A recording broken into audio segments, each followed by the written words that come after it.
Greta, welcome. You and I met first at your home institution at the University of Michigan, Ann Arbor, where I came out to engage with you and many of your students on a subject near and dear to our and to your heart, Ukraine. Subject, pardon me, that you've been following as a private individual, as a research scholar and writer for a number of years. And now, the fruit of many years of research, you have a new book titled Everyday War 2023. And Carolyn will put this in chat, and we'll put this in the invitation and the advertisement. But in essence, the reason why I'm so looking forward to this conversation is because you've approached this subject matter, in my view, from or with a political prism, with an international relations prism, but also with the hat of what? An anthropologist. You have a very bottom-up view of Ukraine, of the Donbas, and I would even say, to add for everybody who doesn't know, you've been going there since 2014, again and again, across Ukraine, actually, but including to these contested eastern areas that are so torn by war today. And you have met and interviewed and spent so much time with so many people from different walks of life that I think this makes you a terribly valuable conversation partner for us, and a valuable conversation for all of us who need to know more about this on-the-ground experience. The book is called Everyday War. Greta, thank you for being with us. I have a few questions to start us off, if I may, and then we're going to quickly get all of you experts in the gallery into the conversation. It's a 45-minute book discussion. We'll close right around 12:45 Eastern to keep our guest of honor and all of you on time. And there we are. So Greta, my first question to you, how did you get into this subject matter in the first place? Or why did you go to Ukraine? Maybe it was before 2014, but back a decade ago. What took you there? Was it research? Was it travel? Was it something else? Because you're very attached to the subject matter and the people. Mm-hmm. Yeah. Well, first off, let me thank you for the opportunity to talk a little bit about the book today. I'm really looking forward to people's questions and comments on it. So it's a wonderful opportunity, and I'm grateful for that. And I think I first got interested in Eastern Europe through the literature, which I took in college, that really resonated with me. And then I started, studying the language and traveling there. And this particular book is the result of a Fulbright scholar grant that extended over 3 years. I was awarded the grant in 2014, and then I spent 3 summers there doing the research for this book. And it was both, very extensive interviewing with about 150 people and participant observation. So that meant, having meals in shelters, going to people's homes, actually going to self-help and employment courses that were being given for the individuals that had been forcibly displaced from Donbas. And so that was how the research came about. And then since that time, of course, I've kept in close touch with a subset of the people that I interacted with over those 3 years. So I wanted to ask you, and you've already started, about your research methodology, and you started in that area, but could I just ask a little bit more? You my words, one parachutes in 2014, and you've conducted an extensive series of interviews. How do you go about identifying people with whom you wanted to speak? How did you meet people? How did you build out your network? Mm-hmm. Mm-hmm. Well, My network started to be built because I was in touch with people from from the research of my first book, which came out in 2004, called Beyond Memory. And that book was about Crimea, and they had been displaced from Crimea. And it was fairly easy to reconnect with them in other parts of Ukraine. But to answer your question about the selection process for the interviews, a very key consideration in my research was going about this work in an ethical manner with respect to people who were potentially traumatized by their forcible displacement or the military violence in the East at the time. And so the way that I went about identifying people was partially through my network and partially through the non-governmental organizations that were assisting the forcibly displaced. And they were very helpful to my research because they were able to discern which people were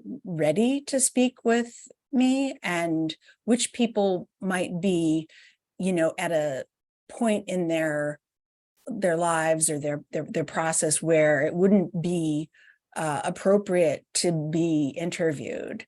And so that, of course, introduces this very difficult topic of, doing research in a country that's at war, which is, something that you have to do delicately. So I have just a couple more before we bring in some of the expertise in the gallery. You used the word, Greta, traumatized. And in my view, we discuss in the public policy realm reconstruction of Ukraine in terms of economy, very important, in terms of physical infrastructure, extremely important. I don't know if we give adequate attention to the fact that this will be a country, however, or whenever this war ends, that has been traumatized in different ways and now over a number of years. The war started back a decade or nearly a decade ago. If you're talking to policymakers in Washington or the business community or international organizations involved in or preparing for the large task of reconstruction, based on your experience and your research, how do you talk to them about this dimension, a traumatized society that will also need time and support and assistance to make its way forward? Mm-hmm. Wow, what a wonderful question. I think that these efforts are already underway, and Ukrainians have been very creative and innovative in designing ways of working with this themselves. I think the unique contribution that my book makes really has to do with its focus on interpersonal relationships. And I believe that really the interpersonal ruins as a result of the war may pose a greater challenge than the rebuilding the physical infrastructure. And so, I think that sort of, that takes us right into the meat of the book, because this is the cover. It shows the interior of an apartment building. There's a plush toy in the corner, a window that's broken. And I think that the cover is effective because the images that are flowing across our television screens and our computer screens are by now painfully familiar. And many of those images depict like apartment buildings or other residences that have had their walls or their ceilings destroyed.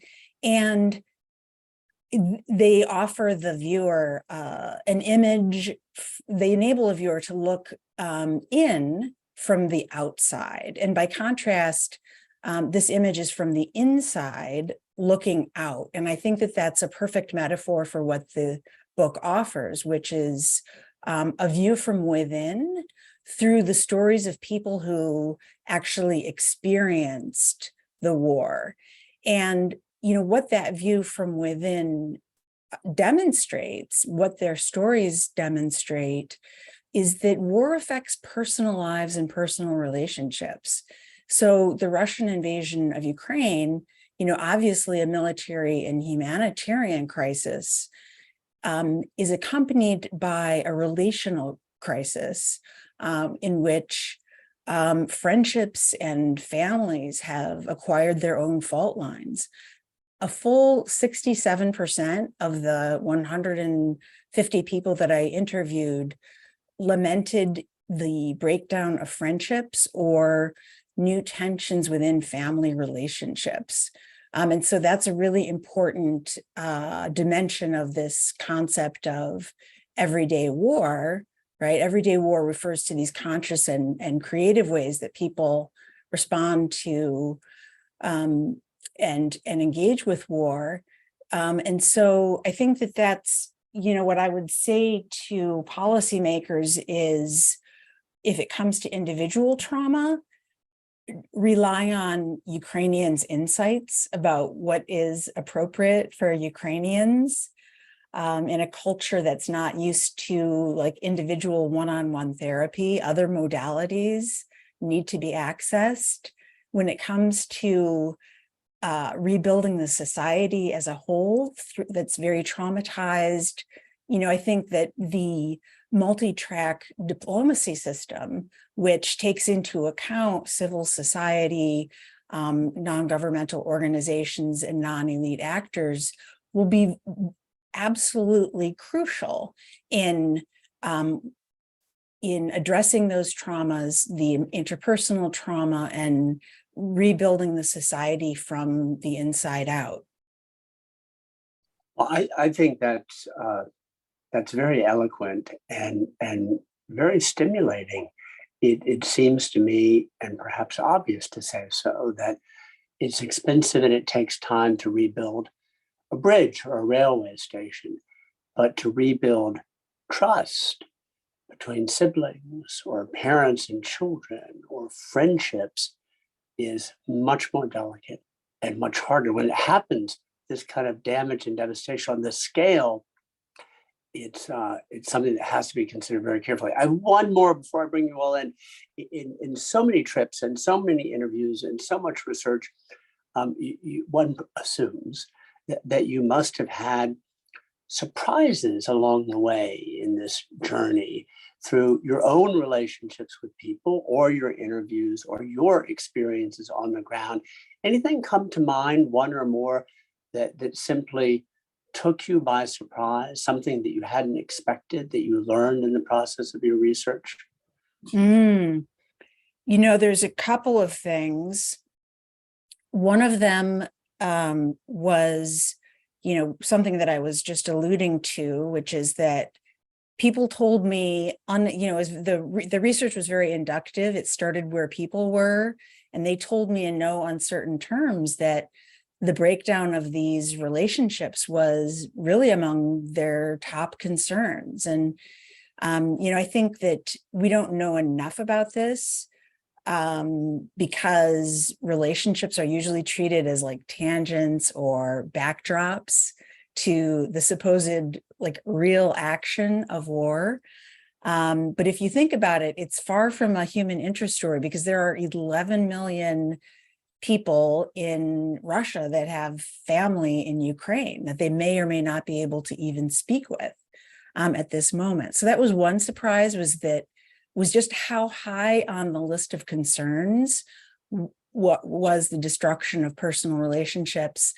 And then the other thing that was a surprise to me is something that you know, Yuval Harari has also written about, which is that war is not what you see in the movies, and it grinds forward at a completely different pace than we might imagine from afar. And I got to witness that firsthand when I was in Ukraine. I think Michaela is a perfect example. She found out that she was on a blacklist and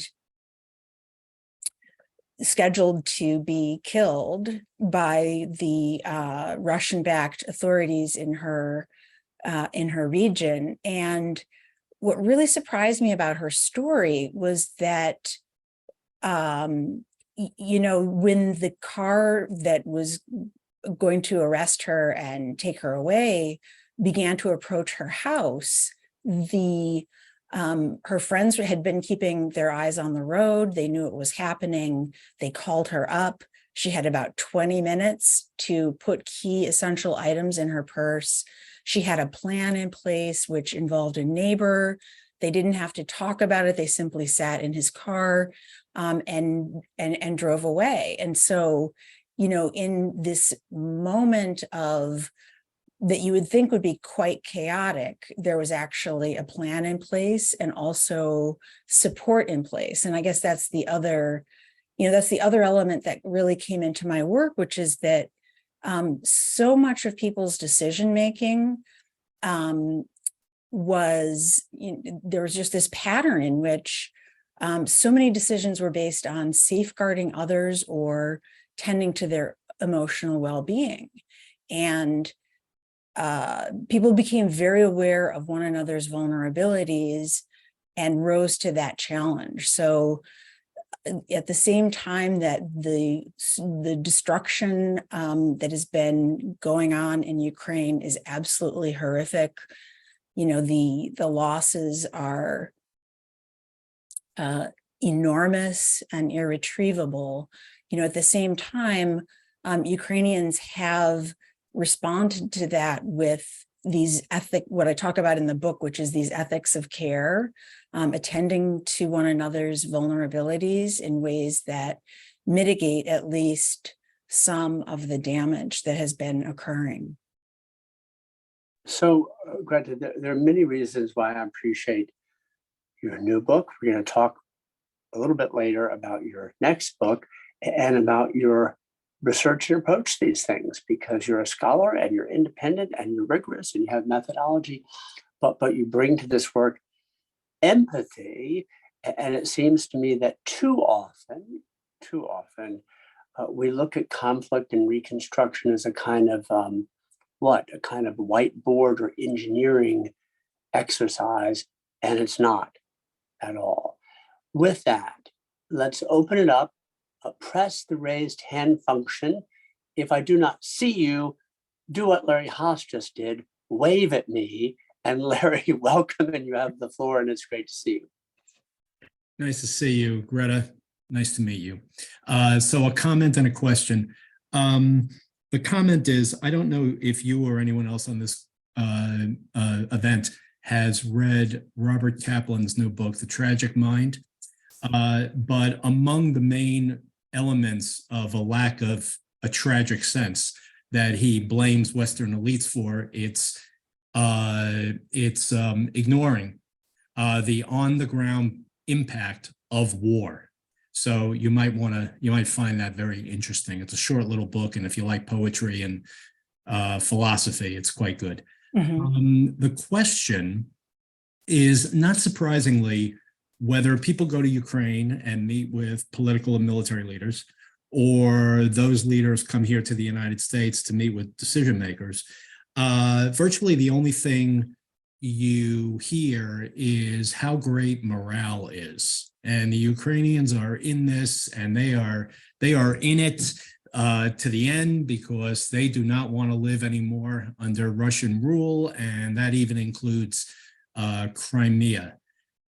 Since you've spent a lot of time there, I was just wondering if you had a sense of really what morale is like on the ground and the trade-offs that people are struggling with as they do not want to live under Russian leadership, but they also are seeing their lives destroyed.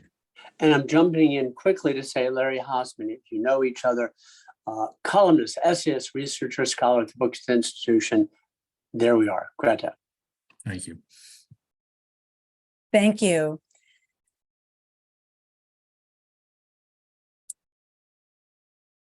I agree 100% that morale is high, but that isn't to say that people aren't suffering intensely. And so, I think that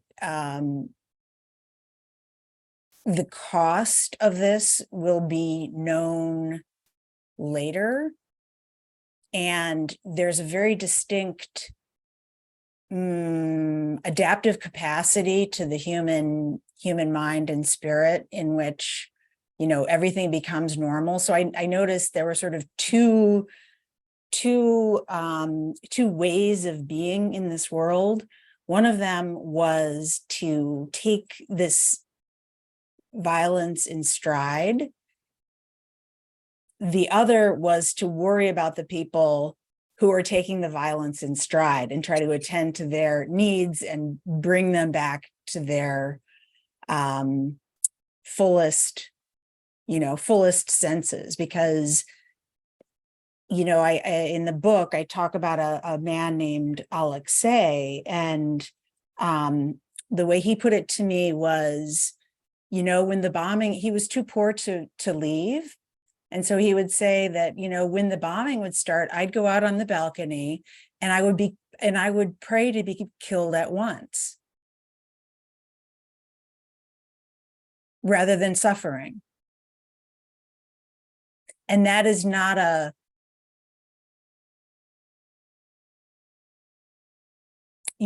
think that that gives me pause.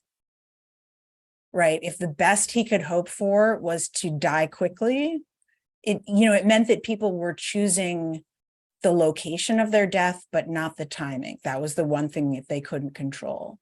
And so I don't think that this is without cost, right? We can say that Ukraine is resilient, Ukraine will fight back to the end. That is 100% true. I agree with that entirely. And there will be costs. My friend Carrillo pointed out to me that this is a world in which children learn the calibers of ordnance before they learn to read. They will be able to tell you the number of millimeters before they learn to read. And they learn when to go to the air raid shelter before they learn how to get to kindergarten. And that's not going to be without forward, future, decades-long consequences. Larry, thank you. Greta, thank you for that reply. The floor is open. And Carolyn, if I'm missing a hand, tell me. So we have Fritz. Fritz has something in mind. Thank you. Fritz, you have the floor and welcome.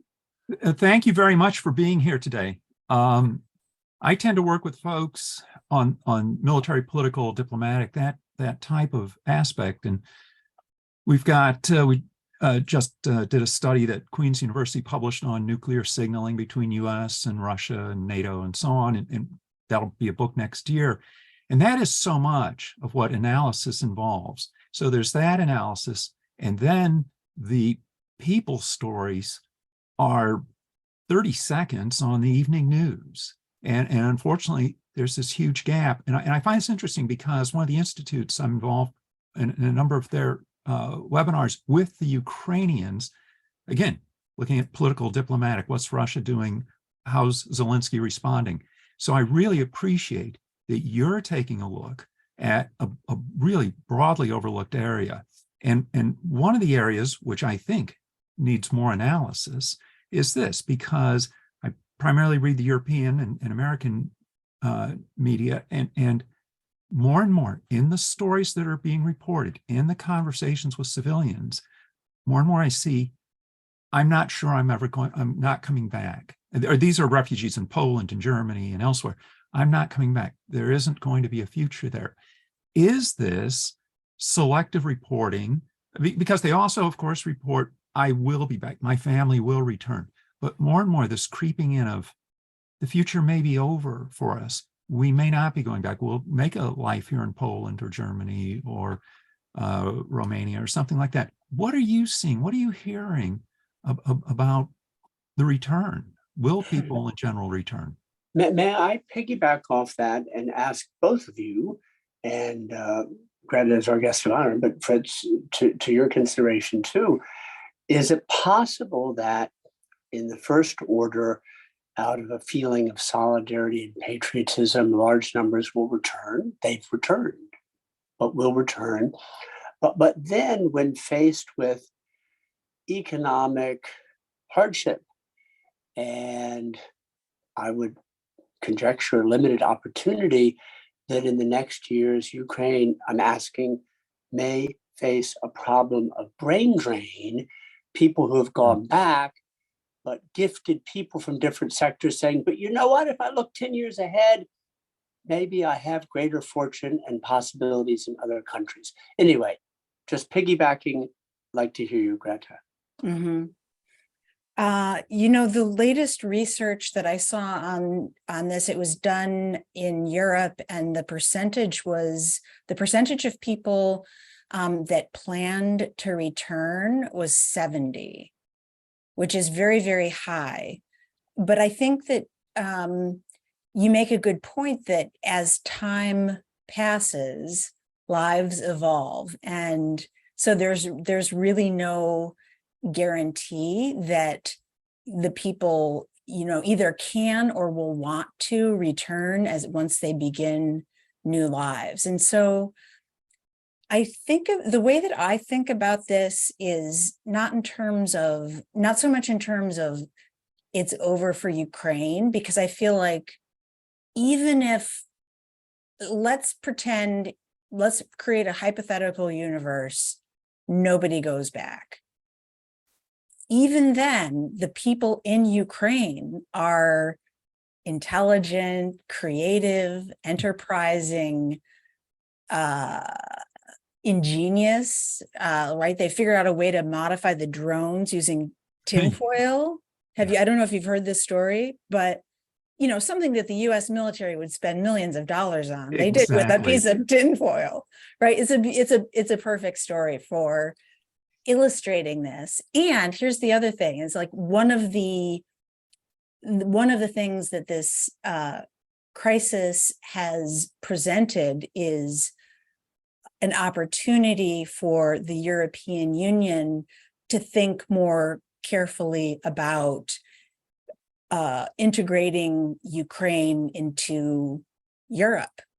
And so I think that with so many Ukrainians in Europe, in the United States,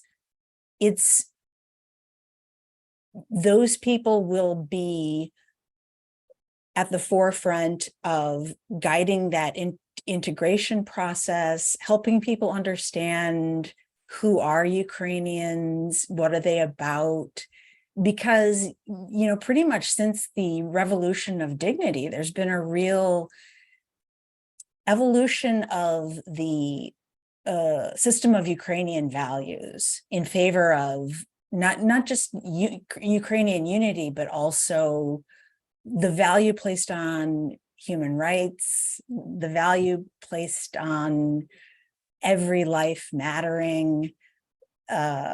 And, in the book, I talk about people who both voluntarily retrieve the remains of fallen soldiers, but also the flip side of that, the other side of that equation, is smuggling pediatric insulin into Russian-controlled areas. And so, I think that the person who smuggled the pediatric insulin was a person he started as a business person. And what he found after the revolution was that his values changed, right? And his ideas about what really counted for his life changed. And that's something that the Ukrainians that are displaced and are building new lives in Europe can share with Europeans and Americans. So Greta, that leads me to ask the following question, which may go beyond your remit as research scholar, but you started us there, or Fritz, you started us there, and I can't resist. We've all recognized that this is a country and society with tremendous resilience, inventiveness, entrepreneurial spirit, creativity, ability to adapt. When something's destroyed, it's rebuilt right away, and it's destroyed the next day, it's rebuilt right away, and so on and so forth. It's so deeply impressive. One hears from military leaders, they learn fast, they learn immediately. The question to you is this necessity and the circumstances of mortal threat, or in your experience, are these things somehow embedded? Have they been embedded over time in the habits and values and behaviors and, dare I say, the national character of Ukraine and Ukrainians? Where does this come from? We did something recently with the Washington, D.C. Public Library. A young man said, can we get Ukrainians to teach us how to get trains and subways to run on time? Can you respond to any piece of that?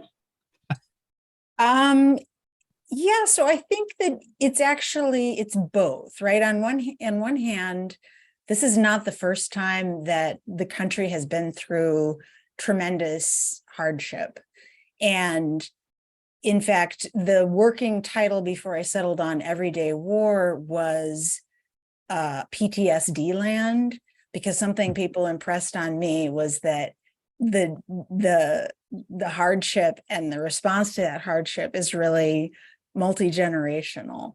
And World War II, of course, comes immediately to mind, but you could think of the state-imposed famine and other events. So it's built into the genes, but I think that there's another element that has to do with what the book is about, which is, what happens in situations in which international humanitarian law is being violated on a continual basis. And according to my research, what happens is that, yes, people become deeply engaged in protecting themselves and the people that they love, which is that. So I think that actually in Ukraine, like extreme harm and these intense expressions of care coexist in a very symbiotic relationship, as you alluded to just a little bit earlier, right? Yes, it's part and parcel of this context in which residential areas are not protected from the Russian aggression. And there is a long history of Ukrainians rising to their own aid and defense. Greta, thank you.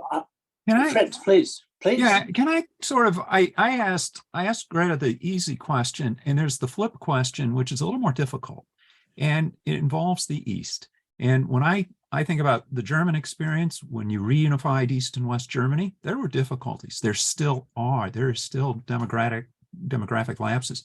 That was in peacetime after a peaceful revolution of East Germany and its collapse. What about the eastern part of the Ukraine? Is there, what do you sense when you talk to people, especially in the West? How do they view the folks? Are they viewed as Russian sympathizers or oppressed by the Russians or Russian-leaning regime?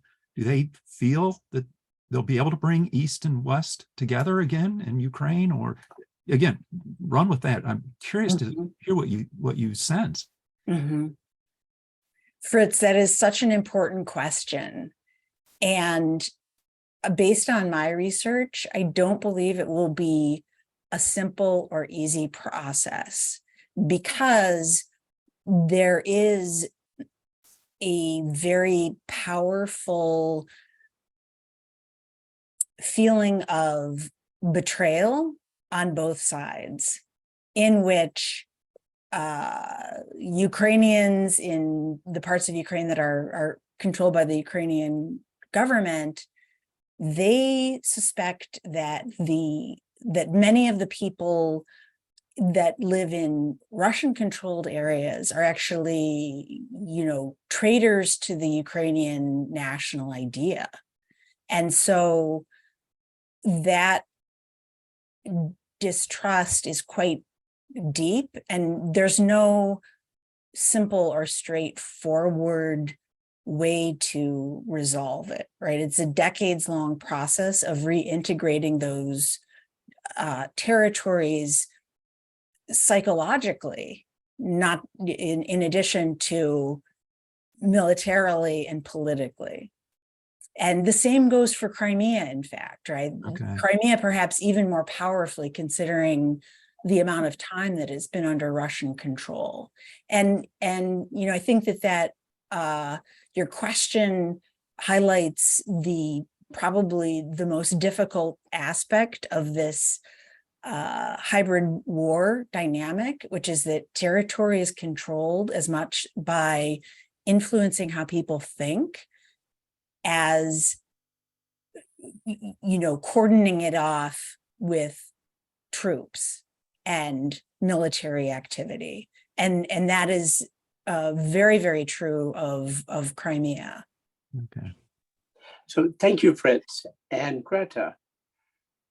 Crimea, you have, can you hear me? Yes. Yeah. So I had a question. Were you about to turn it over my way? Yeah, Carolyn, go ahead, and we're wrapping up in 3 minutes. Go ahead. Great, thank you. So just one last question then. So you talk about, we have non-combat civilians, and then also obviously combat civilians, but I think to some of what you discussed, that's almost too blunt of a characterization of these two groups. So I was just curious if you could talk a little bit about how the non-combat civilians who are smuggling pediatric medicine and doing all these things, how do they view kind of the blurring of those identities? Is it one of these things that if you are in Ukraine right now, you are not exempt from being involved in the war? I'm so glad that you asked that question, because it really drives to the heart of like what I mean by everyday war, which is the conscious and strategic ways that these non-combatant civilians engage. And what everyday war marks is the erosion of that distinction between combatant and non-combatant. Now, I think that it's an ethnographic point, not a legal point. I would never try to suggest that distinction does not serve an absolutely essential legal purpose, and it'll be vital to justice in Ukraine as the prosecution for war crimes goes forward. But at an experiential level, I think that it is not a crisp distinction. And so, in the book, I describe this woman, Alexandra, who fled the war. Her father goes back to volunteer as a sniper, and Alexandra finds herself raising donations to buy him tactical gloves and night vision goggles so that he can be a better sniper. And she was fully aware that the people in his sights were former neighbors and friends. So you really put your finger on the pulse here, that distinction is eroded, at least from an ethnographic or like experiential perspective. Thank you. Thank you, Carolyn. That was important. I'm glad we got that in. Greta, as time flies, would you take 60 seconds and talk to us about your new book about Crimea? Yes. So I'm currently, now that Everyday War has been published. I am about to complete another manuscript, which is devoted to the occupation of Crimea, and I'm not sure exactly when it's going to come out, but it's also about displacement, but from the perspective of the indigenous people. And that is Crimean Tatars. Is that correct? Correct. So that's going to be another important contribution. Thank you all for your time today. Buy, read, promote Everyday War. It's Cornell University Press 2023. We can make additional information available to you. Everybody who participated, thank you. And Greta, thank you for such important research that's so purposeful and so necessary. Thank you very much for being with us today. Oh, thank you. It's been a great conversation.